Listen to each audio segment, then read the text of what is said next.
Welcome back to my channel. اور جہاں showbiz industry کی اداکارائیں اپنے بچوں کی سالگرہیں بہت ہی زیادہ دھوم دھام سے مناتی ہیں، وہیں اقرا عزیز نے اپنے بیٹے کی سالگرہ انتہائی سادگی سے منا کر ایک مثال قائم کر دی۔ اقرا عزیز نے اپنے بیٹے کبیر حسین کی دوسری سالگرہ انتہائی سادگی کے ساتھ اپنے ہی گھر میں منائی، جس میں صرف ان کے فیملی، فرینڈس اور گھر والے ہی شامل تھے۔ اس کے علاوہ کوئی خاص ارینجمنٹ بھی نہیں کیا گیا تھا، اور سالگرہ میں آنے والے تمام ہی بچوں کو اقرا عزیز نے اپنے بیٹے کبیر حسین کی طرف سے گفٹس بھی دیے۔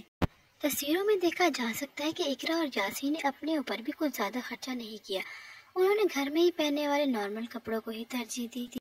مداحوں نے اقرا اور یاسر کے اس اقدام کو بہت ہی زیادہ پسند کیا اور سراہا۔ مداحوں کا کہنا تھا کہ یہ ایک بہت ہی اچھی بات ہے، سالگرہ کو سادگی سے ہی منانا چاہیے، فضول خرچی بالکل بھی نہیں کرنی چاہیے۔ آپ لوگ اقرا کے اقدام کے بارے میں کیا کہیں گے؟ کامنٹ سیکشن میں اپنے کامنٹس لازمی چھوڑیے گا، اور جانے سے پہلے ہمارے چینل کو سبسکرائب بھی ضرور کر لیجیے گا۔ ملتے ہیں نیکسٹ ویڈیو میں، تب تک کے لیے اللہ حافظ۔